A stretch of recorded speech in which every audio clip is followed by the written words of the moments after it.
All right, so I am officially off screen, but here I am. The goal of this interview is to capture Jose's story. Warren Jose Rodriguez Gonzalez Carradas Black. Yeah, no, Kim, a lot of names, a lot of identities. But the goal is to capture his story of salvation. This is for the addendum to the book, Can Two Walk Together? We're going to be releasing the 20-year anniversary edition later this year. And it's going to be updated by each of the chapters, but also it's going to have an additional chapter of Jose's experience of salvation. And so we want to be able to capture his own story as opposed to me telling his story. And then I will add some additional thoughts in terms of my experience in watching his transition. And so Kim Brewer has prepared questions that she's going to be using to ask him for this particular section of the book. And so I present to you Kim and Jose. Praise the Lord. Hello, Jose. Hello. How are you? I'm fantastic. Okay, wonderful. We know what our purpose is, and we know why we're here. And with everything, especially since we're talking about salvation, I would just like to get this ball rolling with a little word of prayer, if that's okay. That's fine. Okay. All right. Let's all just go into brief prayer. Father God, you see us. We just want to say thank you, Lord. We thank you for this opportunity. We thank you for this day. We thank you for this chance. Father, you see what the mission is. You see the assignment. Lord, let us relax into it. Let us come up with the answers and what will be needed to make this project successful. Father, we thank you for this time and any time we're ever to be in your presence. And we just say thank you, God bless, and amen. Amen, amen, amen. All right. Well, as we have here, compiled a couple of questions here to ask you about your salvation. And I want you to answer in your own way. Be Jose by all means. Please don't expect me to remember any of those last names because I know Jose Black and all that other stuff in the middle, I just cannot remember. But I want you to talk about this man. Now, there's going to be times that I'm going to stop you and ask you something, although we have a cut and dry question here. But I want you to answer as openly and honest as possible, please, if you would. I know some of them seem a little flighty or like, what is that, But there's a purpose, method to the madness, and it will all come together. So my first question I'd like to ask you is, what does salvation mean to you?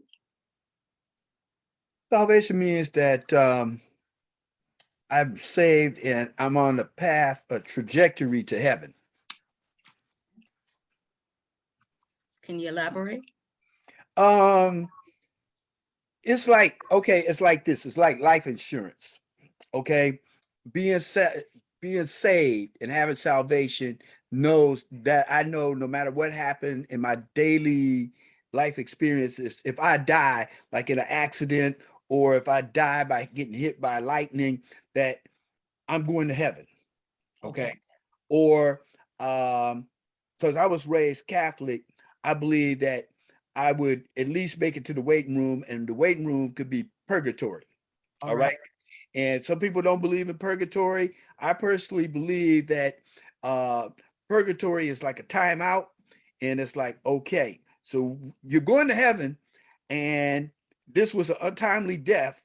And so I want you to, while you're sitting here, we're just going to, at one point, I believe there was a book that God sat there and he went over point by point your life. But now I believe there's a video. So at any point in time, you could stop the video. It says, do you want to explain this situation right here? Or can we continue on? Okay, you know? I see your visual. Okay. Right. All right. So, because men are visual. So men definitely get this. So God will say, at this point, at 18, you wasn't saved. You were sort of wilding. You were, doing a lot of stuff, and you were out there. And so, what were you thinking at this point in your life? And you could be just totally honest, saying, "Hey, man, I was living. I was, hey, look, Okay. So, all right. Well, I asked you to elaborate in that you did. How long have you been saved? How many years? I've been saved about, I'll say about 35 years or better, 35 years. Okay. better give or take. 35 years or better, give or take. All right. All right. I want you to think about this. I'm going to ask you this question. Can you remember what you were doing at the moment that you decided to give up and stop resisting a lifestyle of salvation? That Yeah, moment, what were you that's doing? easy. That's the easiest question you could ask me. Okay. I was doing the laundry in the basement. Oh, And at that point, I felt all alone. And normally, whenever I changed religions or life beliefs, I would discuss it with my sans. And my sans was my fraternity brother, and it is physically impossible to pick up one single grain of sand. It's physically impossible to do that, and that's how close we are. And so okay. normally, up until this point, we went through Taoism together. We went through martial arts together. We went through Laissez Tao philosophy together. So we discussed everything about life. But, you know, this decision, I decided, okay, I am going to make this move and return to God. Now, I felt that my arms were too short to box with God. And All right. and so, but it was like I was mad at God. I mean, Mm. mad, cussing mad at God. Ooh, okay. Cussing mad. When I say mad, I mean cussing mad at God that me and him, I don't want to hear words you got to say. You cannot say anything to me. The way to kill a God is not worship a God, you know? And so it's like, no, I'm not hearing what you're saying because you backed me into this situation, Okay. whereas, okay. Let me ask you, you say you felt like he backed you into the situation? Right, right, Okay. right. And the Oh, situation was my wife joined church oh, without even consulting me. It was like, boom, okay. come back home. Oh, we're changing lifestyles and so now our lifestyles it was out there, but at least I gave her an opportunity to express, you know, how she felt or whatever. I didn't have a choice. I'm joining the church and everything else is out. Got it. And Okay.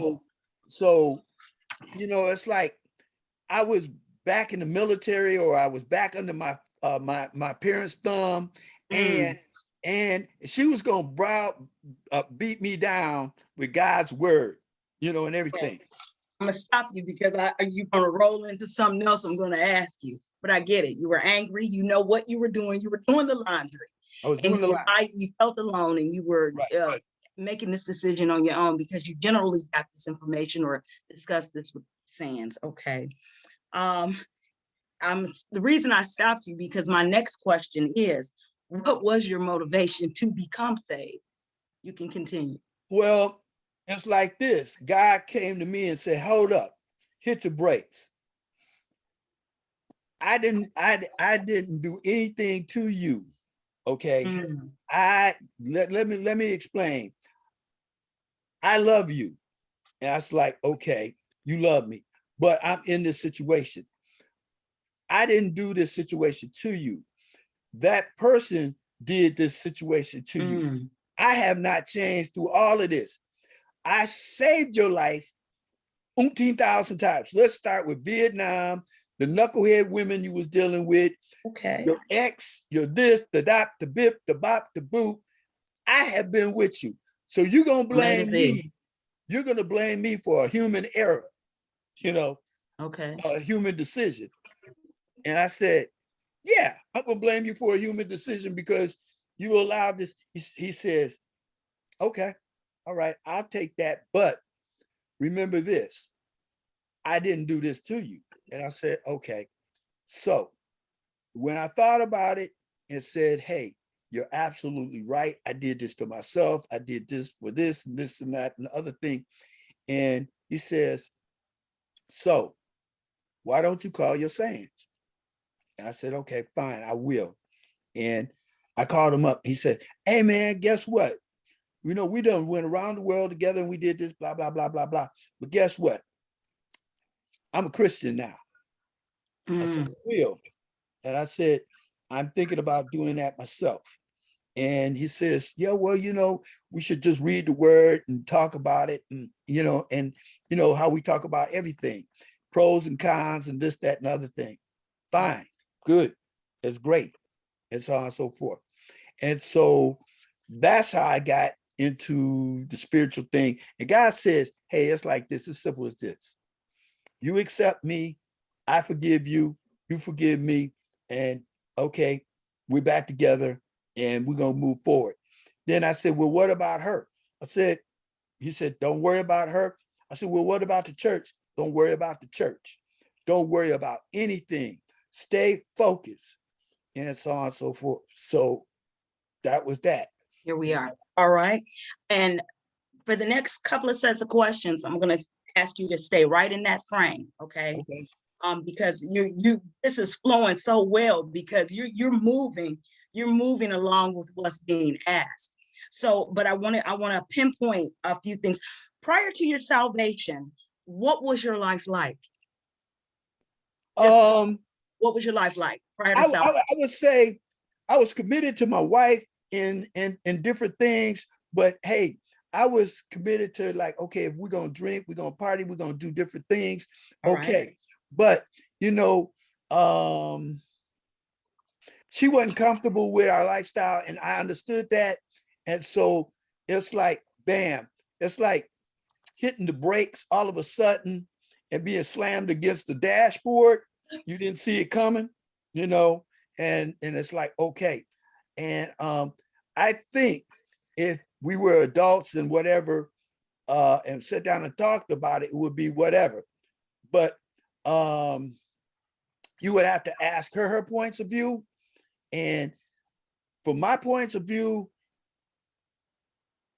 I think it was like, it's my way or the highway, you know. Now, meaning, remember what I just said. Right. Prior to your salvation, what was your life like? Oh yeah, well, my life, I will tell you something. My life was good. Okay. It was good. It was, hey, listen, You were enjoying. I was like, yeah, all right, I'm good. Okay. Next question. In your salvation, Mhm. is there anything that you miss about the old you? Well, you know what? Here's the thing. Everybody, they could lie and say, no, you know, everything was, you know, I don't miss nothing like that. Absolutely. I would say BS, you know, because of the simple factor, whatever you did, if you drank a lot, if you smoked, if you drank and smoked, or you womanized, or you just, you know, going out to the bar or whatever, you might miss those things if that was a big part of your life. Right. But, you know, there is consequences for living that lifestyle. You age, you get old, there's diseases, there's all types of, you know, consequences for this. So, you know, you have to make a serious conscious choice. It's like, am I changing my life and it's going to change for real and for the better? Or you can, you know, you can just BS everybody and say, yeah, I'm a Christian, I'm putting on a cross, I'm this, I'm that, and know some key phrases from the Bible and take it till you make it. Got it. All right. Or you All can right. live it. Okay. Next question. Mhm. How great was the cost of your salvation? How great was the cost of how great was the cost of your salvation? And would you consider yourself to be still paying a cost at all? When you say cost, when you say a great cost, that means that I really, really gave up a whole lot and I still regret everything. It's not like I was driving limos or Got it. you know, I had everything and this, that, and the other thing, and Right. I'm giving all of this up. No No. regrets. And yeah, there's some regrets, but it's not like, oh, well, I want to run back to that. Like, no, no, no, no, All right. no. So Moving right along. am I still paying for that today? Absolutely not. Absolutely Okay. not. Amen. Okay. All right. You need to get some water or something. Are you doing okay? You all set? I'm We fine. good? I'm All fine. right. Rolling right along. Next question. Were there others that were influenced by your salvation? When they took a look at Jose, then Jose, now, have there been others that were influenced by your salvation? Yes. Take some- Yes. Yes. I have a good fraternity friend. You know, I lived a very structured social life within my fraternity parameters. And there were people in the fraternity that drink, smoke, womanize, did the whole smear. And I was one of them. Okay. And I gave all of that up.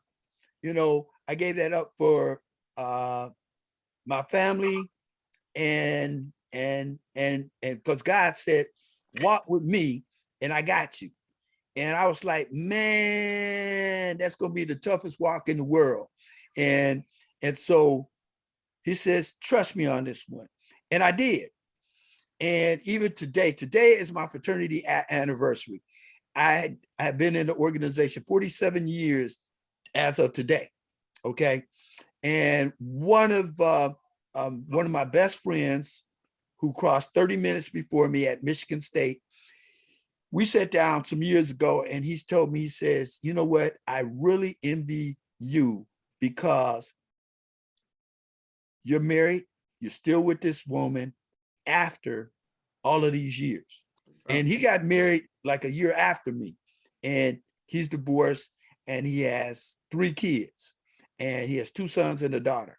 And I have a son, and my son followed me and became a member of my organization, and he's married with 4 kids.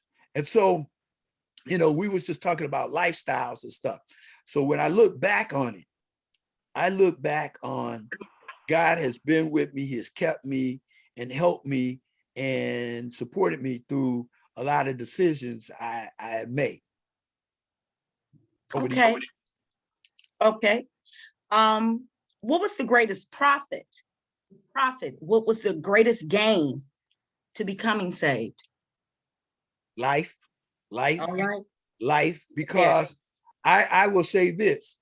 If I proceeded with my old lifestyle, like I said before, there was chances of, you know, accidents, getting killed one way or the other. This is a jungle out here. One slip in the jungle and being a black man, you don't recover. All Not right. like a white man. Oh yeah, Okay. he made a mistake. Yeah, we'll give him another chance. No, that doesn't happen with black men. Okay. So, you know, I could have slipped up and had a child outside of the fort, as we say. All You right. know, and then I would have had to answer to God. And not only that, I would have answered to my wife. And then there's no guarantee she would have stayed with me. You know, there could have been any number of things that could have happened. And by me staying in faith with God, and God constantly advising me on situations, it's like, that's not a good idea. I don't think you should do this, you know, and so on and so forth. And I have to say, well, I would give him my thought on it, and he would tell me, I don't think so. And listen, I know a hard head makes for a soft rear. So nah. Okay. We're gonna go with life. All right. All right. Now, the next question I'm gonna ask you, I want you to just give me a number. Okay, because the next question that comes after that is going to give you a chance to expound on what you're going to say here. And the question is, on a scale of one being least to 10 being the greatest, how hard is the continued fight on a daily basis to remain saved? 1 to 10. 10 being the hardest. 10 being the hardest. I would say, um, it's probably uh 8 to 9, because every day is a struggle. Every day, temptation is thrown in your face. It's how you deal with it. And it's like some days it's a straight ball coming down. It's like baseball, and you're in the batter's box, and the devil is up and he's pitching. And I'm not even going to give the devil that much credit, but I'll say his minions is out there pitching. And so they pitching, or whatever. Right now they pitching a no-hitter. Some days they get one in there on you. It's like, wow, you slipped that one in on me. I didn't see it coming. Ooh, that was Right. good. That's Okay. good. And so Okay. when I say eight, Good. it's because every day Every it's day. a walk with God, and you're trying to improve. Even though you're doing good, and some days, man, everything is hunky dory. But then it's some days, man, I'm having a six Yeah. here. So yeah. Yeah. Okay. All right.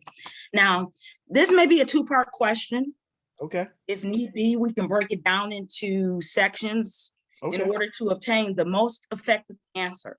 Okay. But the question is, did the understanding and the aiding of others assist you in your transition to a saved lifestyle?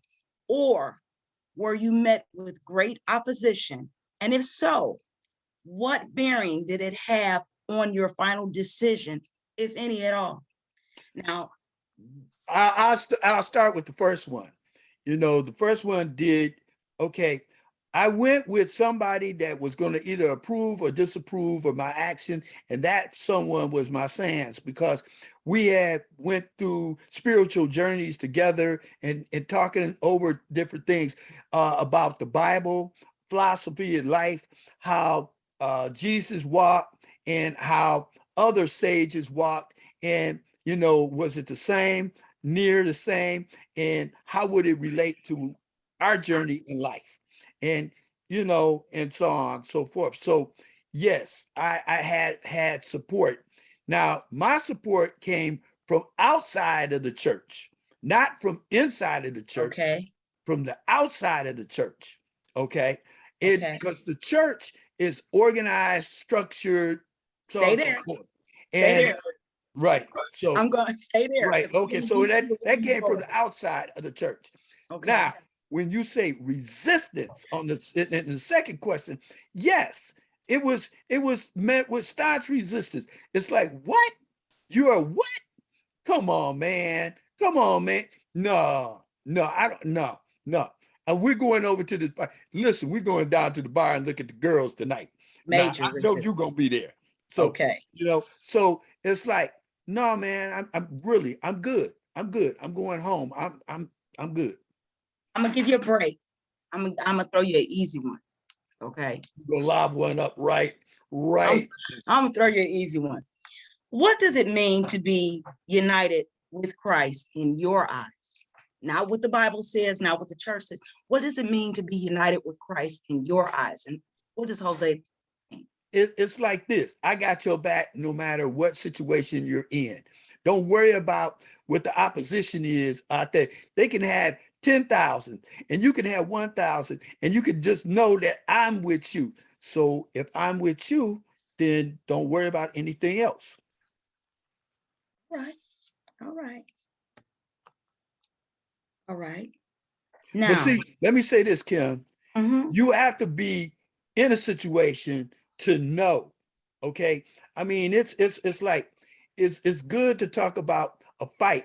Like Mike Tyson says, everything is good till you get punched in the mouth. And once you get punched in the mouth, now you realize that you're in a fight. And it's like, absolutely. okay, who's got my back? And you turn around, everybody that ran, you know. So Amen. and Amen. God's like, I'm here. I got you. Somebody that constantly has your back. All right. Amen. Being born again doesn't mean a physical rebirth. Um, it's a spiritual one. It refers to the change of heart from indifference or hostility toward God to a love for Him and a desire to live out His best for us. What does being born again mean to you? Now it's like similar to the last question, but it's not. No, What does it's not. being born? It's not. What It's not. does being born again mean to you? It means like I'm taking off the old me and putting on the new me. It's like they saying, it's like you're taking off the dirty clothes and you're putting on the new clothes, the clothes of salvation. So, you know, um, Mhm.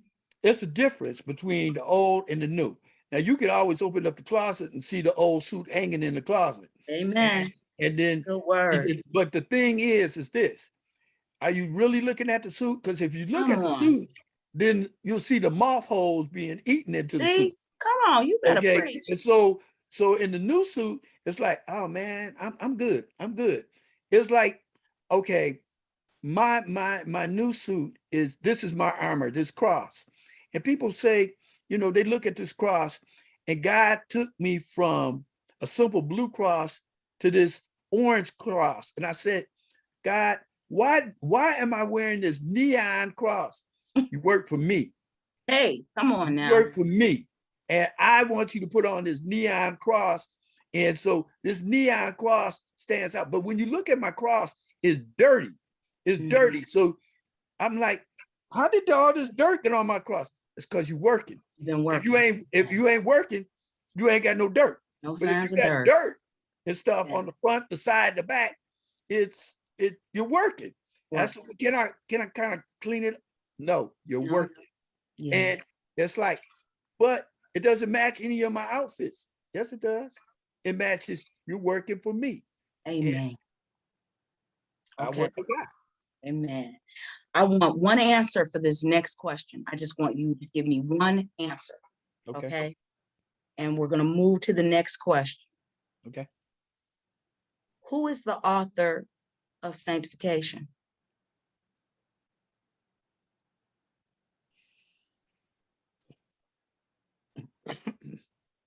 Okay. That's a good question. And I'm going to be honest with you. I could give it to you from a Catholic thing but Okay, let's rephrase it. We've asked what was salvation. Okay, right. what is sanctification? Sanctification is something that is sanctified, something that's holy. Okay, it's stop right there. okay. Stop right there. Who started that work in motion? For me, it was the Catholic priests. No, let's take it further than that. Let's take it out of the church. Let's take it to the Bible. Okay. Okay. Let's take it to the Bible. Okay. Who is the author of sanctification? Who started that whole movement? If it was an organization, what are you, a Sigma? Yes. Yeah. Okay, you're a Sigma. Sabrina's a Delta. Yeah. Okay. And now I'm gonna throw in the G5Gs, the Boys for Okay. Jesus. Okay. Right. Who Right. was the head of that organization? A G5G or G5G is what? I said I just created an organization. Right. From the Bible. You got Peter, Paul, and James, and all those guys. No, no. If Listen. I'm going to give it to you. You got Peter, Paul, James. You got the 12 guys, and who is the head of their organization?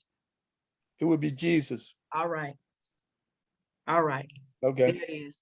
Okay. That was my only trick question on the whole page. Okay. I mean, and I said that because I know he's gonna get this because he's incorporated with his no. that's what that was because my only. I could say, it's God, because I'm looking at started instruction. He told Adam and Eve.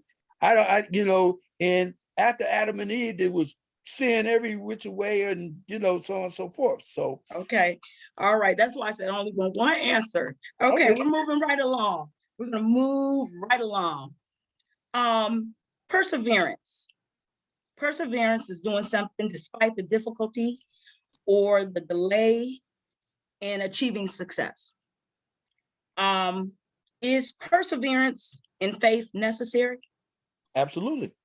Okay. Perseverance, let me say, not only in faith, but in life. Okay.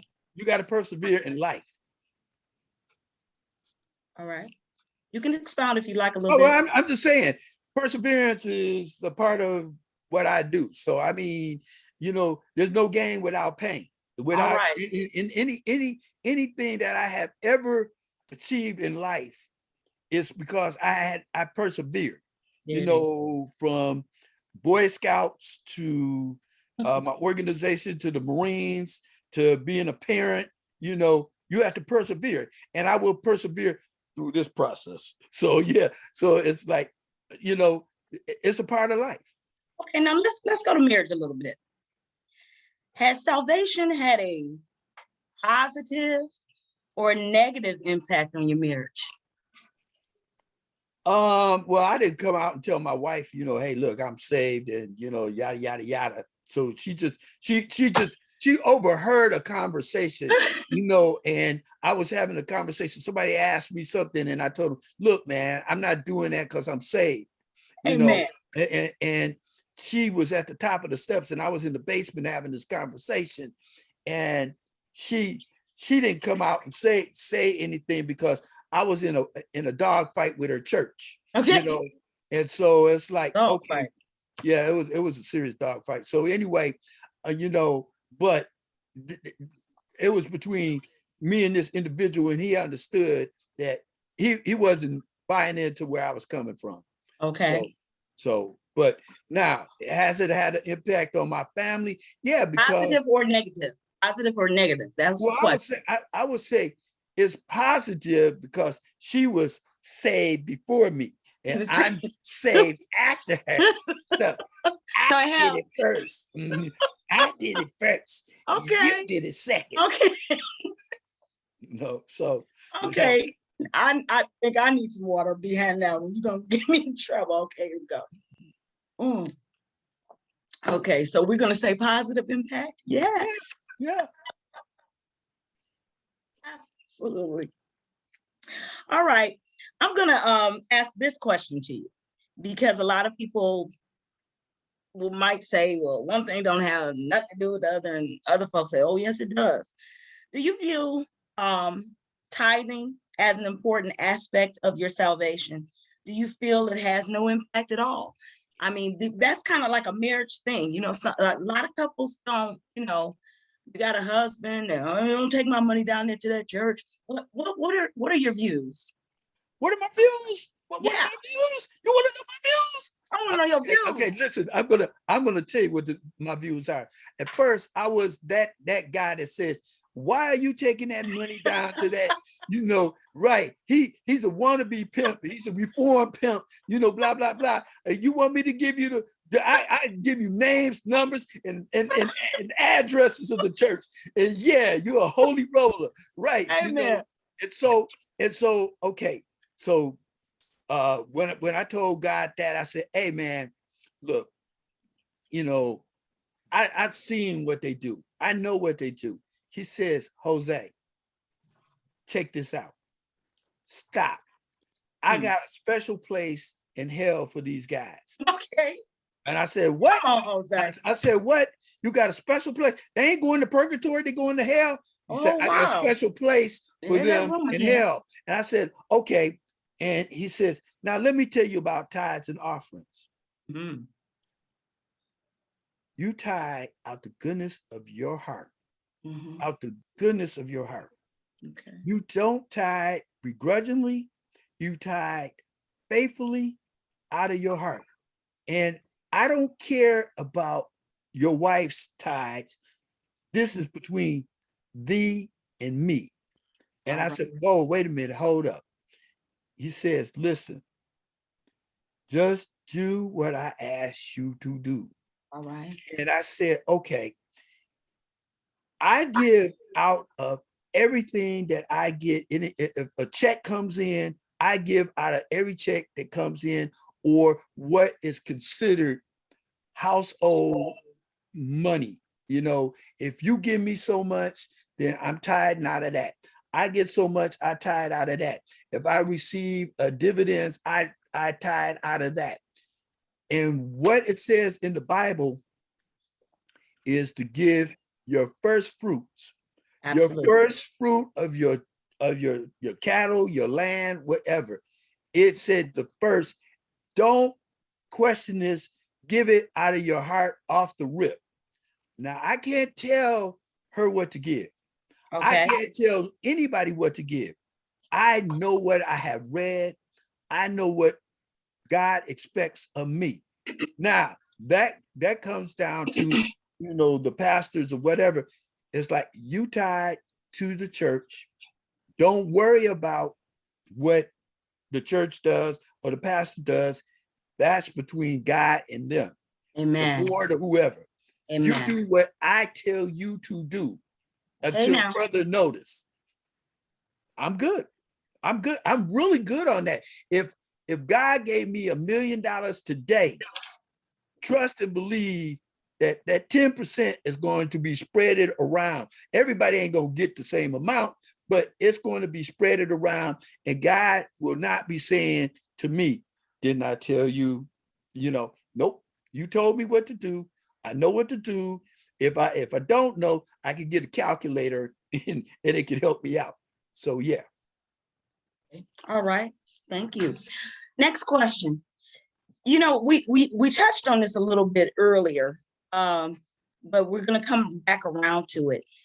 Sometimes Christians, church folks, can treat the church like a private country club. They decide who should be able to come in and who should not. Does your salvation cause you to be more tolerable of others who may not be living a saved lifestyle? Or has it caused you to become a Holy Ghost gangster who decides if others are worthy to be walking alongside of you? How has that?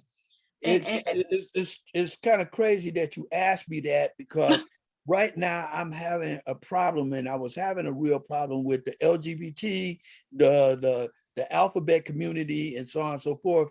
And I come down to, I was raised politically as a Democrat, and I'm more or less a liberal, but I have Republican tendencies, if that makes sense. So when it comes down to the country, and I believe in America, I'm a veteran, and I feel like a Republican. Do I believe in the right to bear arms? Absolutely.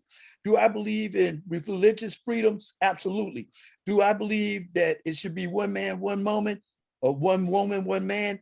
Not necessarily, because that's what the church teaches you. But, I'm in this country, and they have a Judo Christianity belief, and that's how they believe. If I was a Muslim and maybe I was raised that way, I might believe in more than one wife. That means our family could be bigger, and that means that's more wealth and so on and so forth. But that means double the headaches too. But I knew you was gonna marry Sabrina. It wasn't gonna be more than no one wife, but I got you. I understand. Right. But what I'm saying is that when it comes down to this now, and where I'm at is this. We have a large gay community that's in the Black churches. Okay. I wasn't raised in a Black church, but they've been tolerable and so on and so forth. And it's like, that's kind of hard for me to accept, but I'm learning to, that's not my call. That is not my call. That's going to be between them and their maker. Okay. And I have to look at it. It's going to be between you and your maker. And guess what? I'm not your judge. I can't judge you, and so on and so forth. I will pray for you. I'm not necessarily, I'm just going to have to accept it. That's just the way it is now. But know this, as sure as I'm sitting here, there is going to be a blowback. And the blowback is going to be this. All of this craziness is going to come to a screeching halt, and it's like the women's going to look around and say, where's the man at? Where's the man at? And I give them the case of Sodom and Gomorrah. My God. Okay. And so it's like, you keep it going like that, and something is going to happen. I don't know what God is going to do, or how he's going to put all the wheat and shake, and everything that falls through is the good stuff, and everything that's on top is going to be disregarded. So only thing I can do is pray and pray and pray and pray. Mm-hmm. And we'll see. All right. Next question. How has your salvation caused you to treat others? it's like this, like any other human, you have to catch yourself sometimes. You have to say, whoa, wait a minute, hold on, I don't really agree with this. And you have to bite your tongue. You have to say, hey, look, I'm not, I am not I'm a chaplain. I am not a pastor. A chaplain is allowed to go into places that pastors can't go in and other things. So I can't just, say, oh, well, you're going to be condemned to hell, and I'm sorry for you. Everybody's not going to heaven, and whatever. No, it's not. That's not my call. That's not my Got call. it. So I had to catch myself and say, hey, I understand where you're coming from. I'm trying to Mhm. understand where you're coming from, and not be, you know, condescending. It's like I'm trying to understand where you're coming from, and you know, and if God's gonna give you a pass, who am I to say? Because He gave me a pass. So Okay. Okay. Next question. We're almost there. I take your time. I got all Yeah. day. I have nowhere to go. Okay. I got to Um, do my prayer, my evening prayer, but we're gonna I'm give good. you, and you're gonna be on time for it. Amen. Next question. Who would you say was your biggest proponent or supporter while transitioning to a life of salvation? Who was your biggest My, supporter? my biggest supporter was my Sans. My Sans he's always backed my play no matter what, right or wrong. He's always been there 110%. And I'm talking Okay. about Okay. giving. Yep. And where was Sabrina in this? She was off doing her thing with her church, so like, I didn't see eye to eye with her and her church. Okay, so we're still at a crossroads right here while Oh you're yeah, transitioning. right. So she wasn't the jump on board. Yeah, my husband is being saved now. This is great. It wasn't that Well, I kind of. mean, when she found out I was saved, it was like one of those wait and see. Okay, got it. Okay, Wait a minute, hold it. It's a cavity back there. Wait and see. wait and see. Okay, we gonna see. Okay, got it. Wait and see. All right. Next question. Were there mentors or anyone you would attribute to being an example of a person walking the walk on the path you were aspiring to be on? Was there anybody in front of you who was saved or was living a lifestyle that was saved that you said, yeah, no, yeah, No, there was no, no example. no. It was none that I knew people that was in church, and Okay. they were walking a thin line like I was walking, and so I wouldn't say that they were the that person. No. Oh, thin line people. All right. Thin line. Hmm. Okay. Excuse me. Next question. Considering all that you have been through to live a saved life, if confronted with the same situation, would you do it all again? What do you mean? Would I Would you go choose? through? Would you go through the process again? Would you choose to be saved? Would you I would go through choose? the process again because the process is where I am. That's like saying I'm cutting out half of my life. You have to go through some stuff to get to where you are. You Still in know, the process. right? You have to endure the pain. You have to walk through the fire to come out on the other side and say, yes, it was worth the walk. You know, yeah, you want to say there's some things, yes, I would like to do this different, and so on and so forth, but then I wouldn't be the person I am today. All right. Okay. If you it's like making some beef stew or your favorite chili or your favorite spaghetti sauce, and you Mhm. leave out the oregano. You say It's not nobody's in gonna there. miss it. Got it. Yeah, Something's gonna be no missing. garlic sauce. No, Yeah. Yeah. something, yeah, right. So Something is off. there's Yeah. something's off. So Got it. yes, right. All right.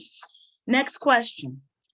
What advice would you give someone deciding whether or not a lifestyle of salvation would be worth it? What advice would you give them? I would have to ask, where are you at? What do you really want? What is your end game? That's the biggest thing. What is your end game? Let's go beyond here and now. Where do you see yourself 10 years from now? You know, and look at the people around you. Do you see these people with you 10 years from now, or are you going to grow beyond them? Are you trying to grow beyond? And what are you reading? What are you studying? You know, what are the questions? I don't know all the answers, but I got a whole lot of questions. You know, Amen. and so if you got a lot of questions, where are you seeking those answers? Where are you getting those answers from? And who is giving you those answers? And the most important thing, who is your sounding board? Do you Okay. have a sounding board? Who are you bouncing stuff off of Great to advice. say, hey, you know, where did you come up with this? You know, how are you coming up with these answers? You know, All right. We in the home stretch almost. almost Next as only question. getting horseshoes. Do you think you would be as far along in life as you are now if you were not saved? Absolutely not. Absolutely not. It's not even a shadow of a doubt. If I was not saved, All right. I would not. I could not be where I am today. Okay. And I would say the past 20 years by where I was working at. And if it wasn't for God, Amen. if it wasn't for God, by the grace of God, Amen. I made it through that. Amen. Right. Amen. I remember your past profession. Got it. Got it. Could not. Absolutely. All right. Would you still want your current spouse? Listen to the question. Would you still want your current spouse if you were not saved, and or would they still want you? Well, it's like this. I don't care if she don't want me. But here's the thing. I love her parents. So I got in-laws, not outlaws. So, hey, if you asking me, would I give He her left up? right on Yeah, time. I give her up, but I ain't giving up my in-laws. So, if that Oh, you know, if that's part of the package, it's well, all about the in-laws. Okay. I listen, get that though. I love them too. it's all about the in-laws. And it's like some days you like, huh? Where you coming from? But then it's the other days it's like, yeah, all right. But the reality of it is this. Yes. Okay. It's that, the pressure is on her. Okay, like I told you at the beginning, she was saved first. I Right. came second. All right. And I look at my father-in-law and my mother-in-law, they're great role models. I look at my parents, they were great role models. Now, neither one of them have the perfect marriage, but they're willing to accept the shortcomings of the other person and deal with it, and it's by the grace of God. And I'm looking at her mother and my mother, it's by the grace of God that they kept their husbands. And Amen. I'm more like Amen. Adele and my mother from the standpoint of, hey, look, I'll pray about it, and then I'll answer you, and so on and so forth. And I try not to answer in moments of anger, and I'll deflect with levity. Okay. Me. I always have something make you laugh or whatever. But that is like a defense mechanism. It's like I'm putting up the force field of the Enterprise, the Right. shield is going up, and it's like, okay. So no matter how you come at me, it's like you're not getting through to me. It's like Okay. you hitting the shield and you bouncing off. So Now, these next three questions, I want you to focus solely on marriage. Okay. okay. These are your final questions. I thought that was all about marriage. I thought that, Yeah, okay. yeah. All right. These are, I'm going to ask you directly Okay. about marriage. Okay. What advice? Okay, excuse me. Okay. I am getting married in 295 days. Okay. What advice would you give to newly married couples? any newly Well, I wouldn't give a newly married couple advice. My advice would be before you get married, it's like I would tell you to take the next 90 plus days before you get married and go and see a marriage counselor, somebody that is not exactly your friend, that's going to tell you the truth Yes. and is going to ask the hard questions. And Yes.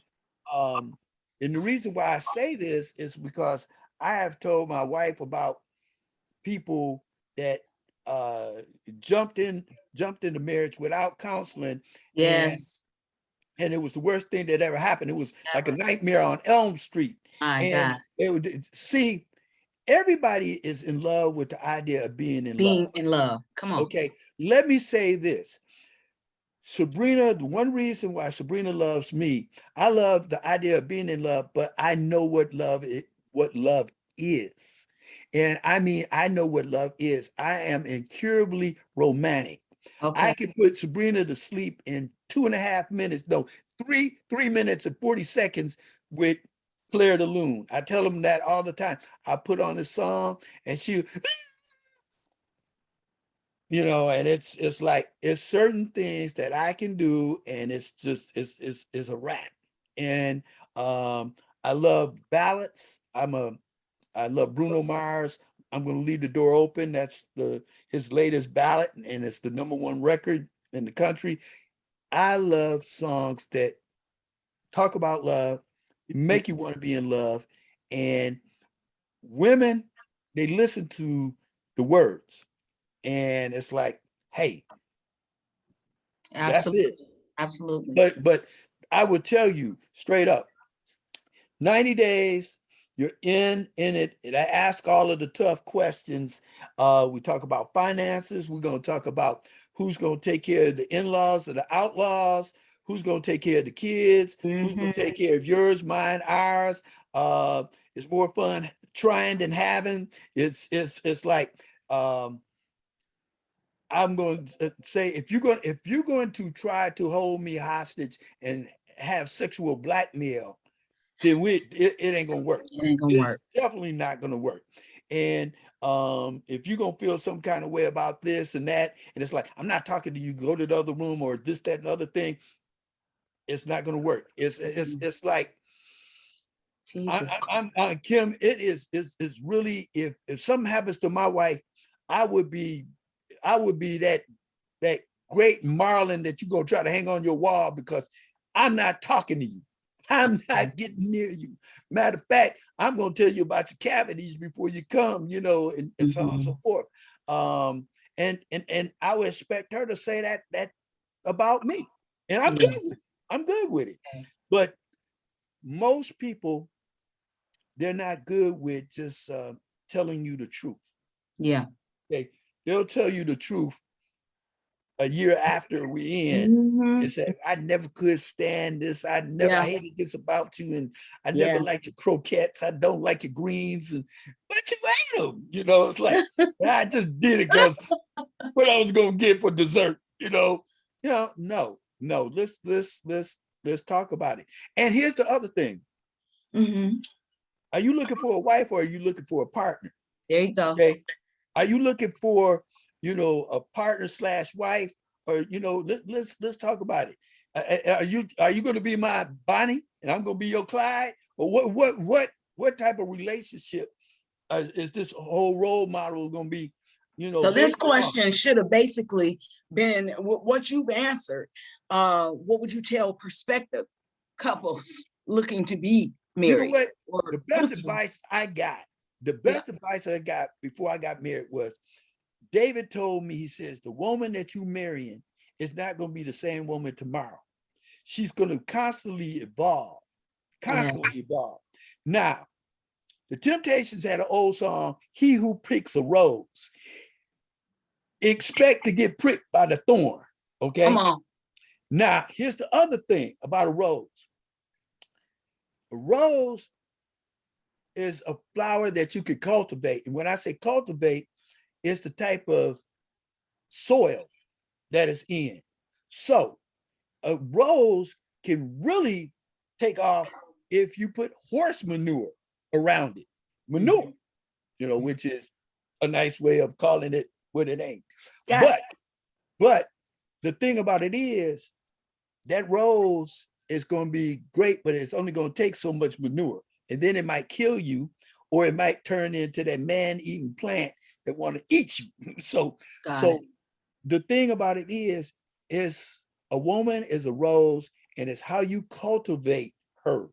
And so it's the soil that you put her in, how often you water the soil, what you feed her, what you what are you bringing to the relationship? Are you romantic and so on and so forth?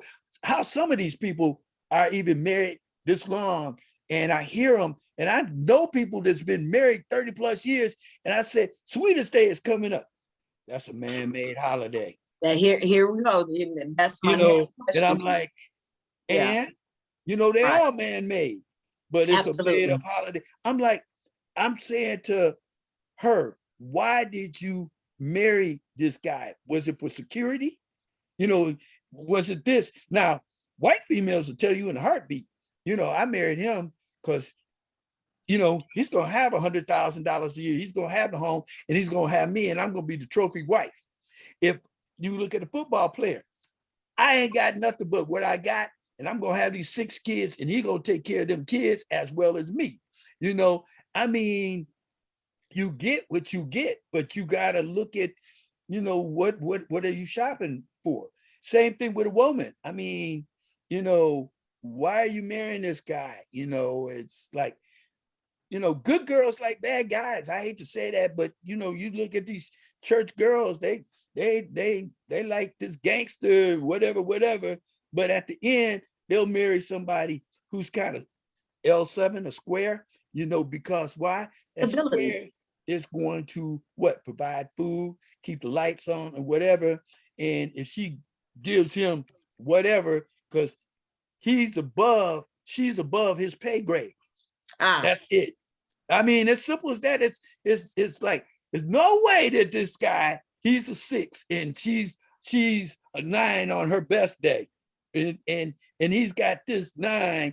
It's like, man, she's the best thing since sliced bread, and he's the worst thing since sliced bread. Right. But she's gonna make him feel the king in his own castle. So, he's gonna get out and he's gonna do what he does every day, because that's it. She's gonna make him like that. So, but it's simple. It's not like women, when they analyze it, it's men are very simple. We want certain things, and if you give us these certain things, we good. Hey, right. Oh, that's a bonus. What? Right. You giving me a doggy biscuit? That's a bonus.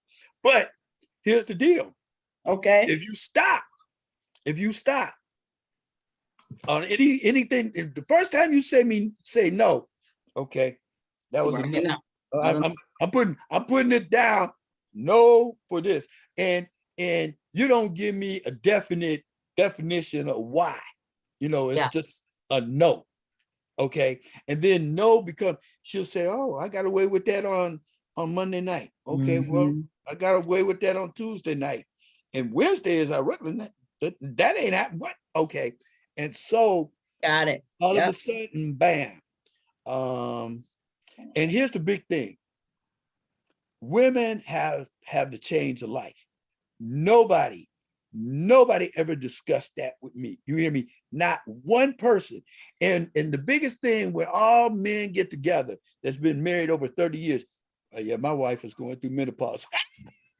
And exactly. It's like, no, it ain't hard, and they use that as an excuse for bad attitude. I'm not doing this. I'm not doing nothing. I'm out of commission the rest of your life. And whatever. Instead of saying, well, I'm going to see a doctor. I'm going to, hey, baby, just try to bear with me. This is what's happening, but we're going to fix this and work through this.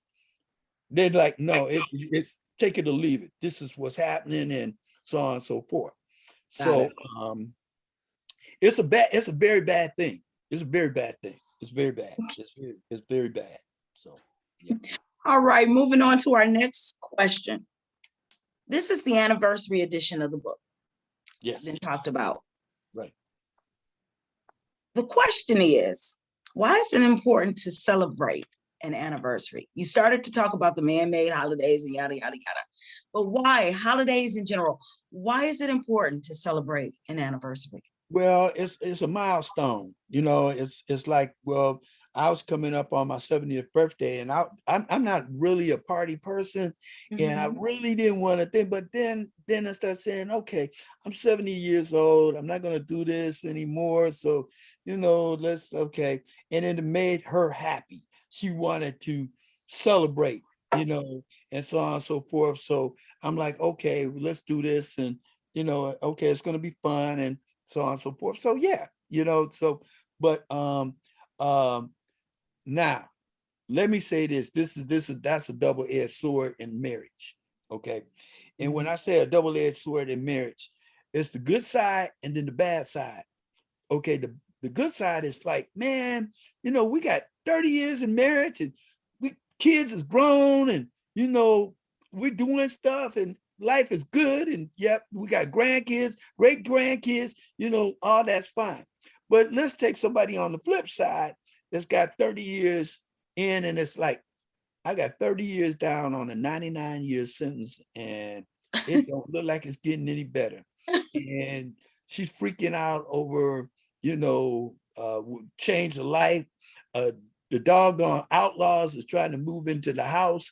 I got everything going for me. Man, think about where I could have been if I offloaded this 10 years earlier.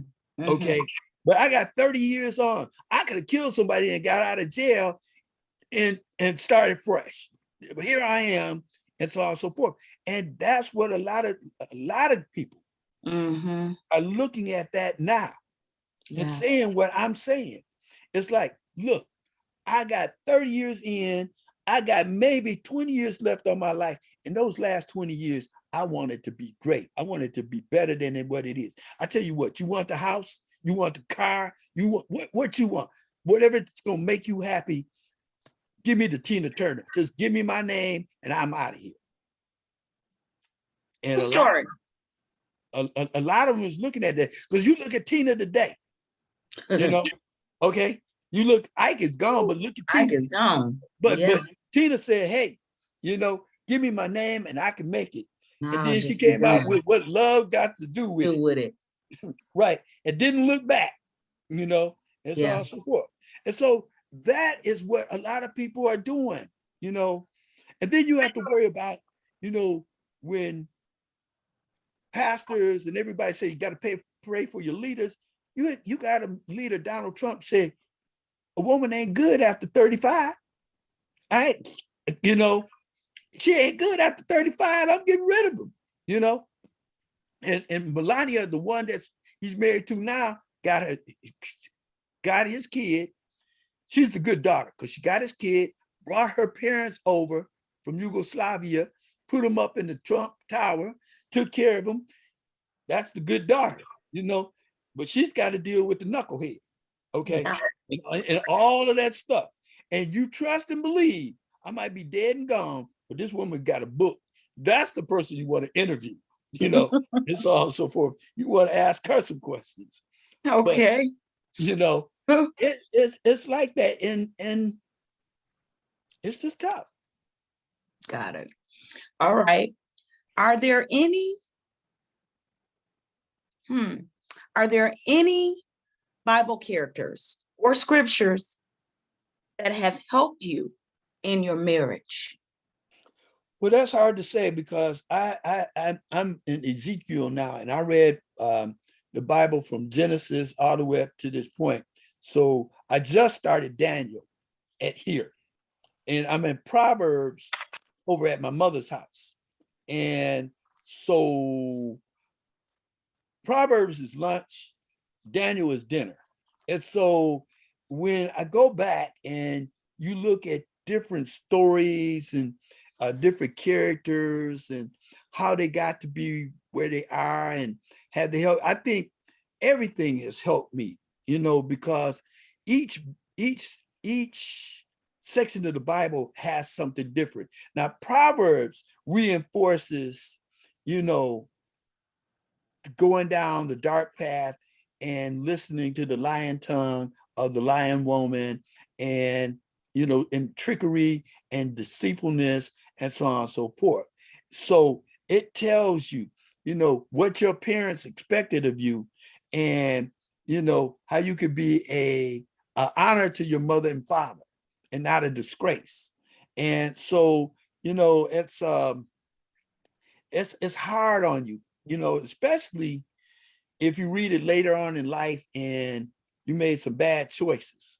Mhm. And there are, it's like, oh my God, there's consequences and so on and so forth. And you say to yourself, well, why didn't somebody tell me this sooner? Because if they told me this sooner, I wouldn't have did this. If you gave me Proverbs when I was 16 and you just told me, hey, I want you for the next 30 days just to read this, Right. and maybe you got it, maybe you caught it or you didn't. Now, if you gave Proverbs to a girl, she would have picked it up real instant. Like she would have said, oh yeah, I can't be that woman. I can't be that girlfriend. I'm not doing this because, no, I just can't be caught up in this. For a guy, yeah, because them skirts are short, you'd be like, nah, and they've gotten shorter. So it's like, okay, so it's a tough thing. And I'll say this, and you could say it's just me, but I say Black women have a short window between 16 and 25 to find somebody, because that's where their body is in shape, right where they want to be. And most men hit their sexual peak at 17. Okay. So, it's like that time frame. And then when you go back and you look at your girlfriends and other people, you say, I was right in that time frame, and boom, that's where I either made a mistake or I went forward or whatever, and now the guys are, they're asking more questions because one, they didn't have a bigger brother, they didn't have a father, or they, or the people they was hanging out with wasn't asking the right questions. And the guys, that's why premarital counseling is very, very, very important, because you want these questions to come out, and they may hurt. They may hurt, but these are questions that have to be asked, problems that have to be spoken about, issues that have to be addressed. Absolutely. And somebody's got to ask the questions. They wouldn't want me in premarital counseling because I would have everybody crying up in there, and so on and so forth. I would have everybody crying and so on and so forth, because the people that's making money off the wedding would be crying because this guy ain't cool. He's messing with our cash. He messing with the money. Right. He's Got messing with the flow, and and some pastors is looking for another hot couple to put into their church. I'm glad to get married in my church and this, that, and other thing. But the ones now, because I even asked a couple pastors, I said, you're responsible for this, and like I said before, God's got a special place for you. You may think you think you sliding by, you think you nickel slick. Right. He's got you. Right. Yep. Well, Jose, I thank you so much. You have answered every question that I threw at you. You have, and then given more detail than what I asked you for. So I thank you. You have been most gracious, and you have been very, very informative and entertaining at the most. Well, I'm glad I'm not just another pretty face that you interviewed. And so, and so that, that. No, I think we're going to get loads of content out of this. And again, I know she's appreciative of you doing so and taking out the time. So at this point, we're going to conclude the interview. And I'm sure we'll be back at this again some point. Yeah, well, getting you some know more what, it's information. it's you, it's you, you're the interviewer, Yeah. and you brought out, the best in me. Well, So, great. so it's all about who's interviewing you Right. and asking the right questions, because the questions was on point, but reading them on the paper and then having you ask them is two different things. Two different things. Yeah. Because Yeah. you phrase it, you say, well, let me phrase it this way, or let me ask you this, that away. Right. And you know, Right. and a person that's going to be truthful, then you don't have to go back and say, well, what did I say? No. Right. And being honest with you, thank you so much for that. It when in preparing the questions, it took some time. You know, you look and you think somebody just jotted down. No, you have to take into consideration who you're interviewing, why Yeah. you're interviewing, and what you're Yeah. interviewing them for. Yeah. And it took time to come up and say, well, should I ask them this? Now, how is this going to come across? You can ask this. Some things I know, you know, but you know, it was enlightening for me. As I said, I am embarking on getting married. This is not my first marriage, but it should have been my first marriage. It will definitely be my last. And we've had 7 years of sit down wait. Well, 7 you know, years but you know, the thing about it is yeah, but you still gotta, you know, like I said, you still Absolutely. got to get with Absolutely. whoever, and whoever you want to marry you. We've know, had the counseling. That's just it. We you had know, to go through the counseling. right, Um, and everything. See, a counseling session is like an interview. mhm. Anybody can ace the interview. You can ace the interview, Yeah. but then now we're gonna put the car on the track. Right. And now we're gonna run it around and see how many laps you can do, you The know, and so on and unique, so forth. And the unique thing about this is we had no other choice but to communicate, sit down and talk. There was none of this. We couldn't use phone, couldn't be on internet, couldn't we had to deal with each other, you know, get to know what was going on. Not to mention I've known since I was 4. okay. But we had to really dive into what was really getting ready to happen and the consequences of our nuptials afterwards. Oh yeah, it's like you said, when you ain't new to the rodeo, Right. and you've been there, and you got Right. tossed off and got back up, got on, and so on Yeah. and so forth. So yeah, it's It's a different walk. it's a different walk. Yes, it is. Yes, And I it had to is. laugh at you when you said guys sit around, and some guys, some women saying I could have killed somebody and did less time. I'll be getting out now, but I'm still stuck in this with you. And talking to this brother, when they made the decision to do what they did, knowing that they weren't the responsible party, when we said, why wouldn't you just say this, that, and or the other? And they said it was either do 20 more years with her or 20 years in there. And there looked to be more promising. Yeah, yeah. When I you mean, choose being locked away. yeah. I mean, you know, Kim, when it comes down to it, here's the deal. You can't, me and you could sit up here and talk about a do-over. There's no button going and we're gonna do it over. No, I should have zigged and I zagged. No, Right. you know, Right. you made this choice, and you could look at a person 20 years later and say, "Ooh, I'm glad I didn't make that choice." I'm going to an elementary school reunion this Saturday. These Wow. people I ain't seen 60 years. My You know, God. and the one girl I was on the phone with, and she's on the committee, she says, "You still remember me?" I said, "I remember you, and I remember your mama walking you to school every day." And she's like, "What?" And I was like, you know, I said, "I was your safety boy. I was the guy that you had to, when you was on my corner, I had to make sure you got Orange belts. you know, and stuff." And her mother would slip me a piece of candy every now and then and said, "You're doing a good job." You know, and so, but it's those little things that happen, and those things in your life, and those moments, and this, that, and the other thing. So I mean, I take life very seriously. You know, I took it serious then, but I take it more serious now, you know, and stuff, because when you die, you want to say, did I do everything? Did I talk to everything? Did I leave everything in